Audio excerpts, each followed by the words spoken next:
Good morning, Trade Pros. Good morning, YouTube. Hope everybody's having a great day. I'm Fedi from the Trade Pro team. Good to see you guys here to go over some of the big news this morning, as well as the CPI news that headline the markets for this morning. As far as the CPI came out this morning above expectation pretty much there. I'll go over the numbers here real quick.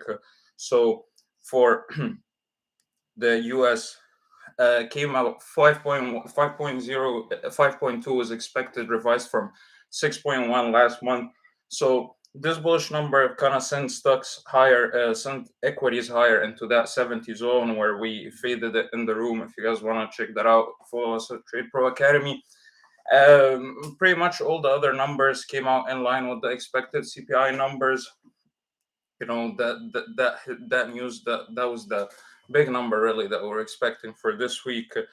And other news that came out, banks boosting the reserves to 100 million ahead of the banking data coming out on Friday. If you guys are keeping an eye out, we have Wells Fargo, RBC, RFC. Most of the banks are reporting earnings on Friday. So ahead of that, several U.S. banks, which contributed a significant portion of 30 billion in deposits to Eighth First Republic Bank, are now planning to bolster their reserves by sitting around 100 million each.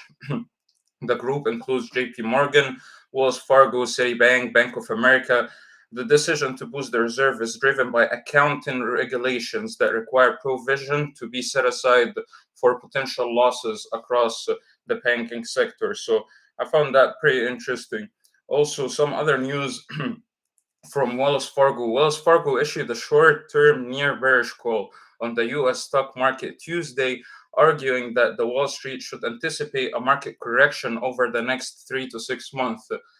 I'm not sure that like with the CPI number that we just got out, I'm not sure how like accurate that anticipation would be, but we'll see.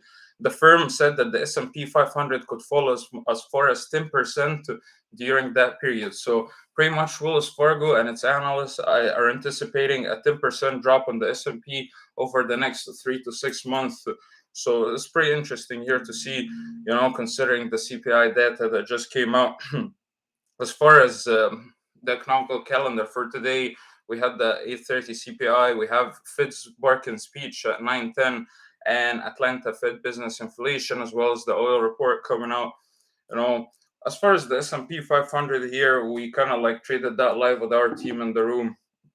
We had a rally from that 40 zone that we're holding pre-market, got into that 70s where we tried to fade, and right now markets are pulling back a little bit into that previous pre-report numbers around the 40. I have some profit targets at 56. We'll see if the market holds around there.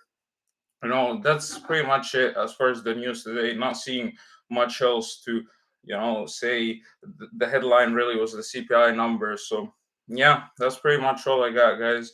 I'll see you guys in the live room. Hope you guys take care.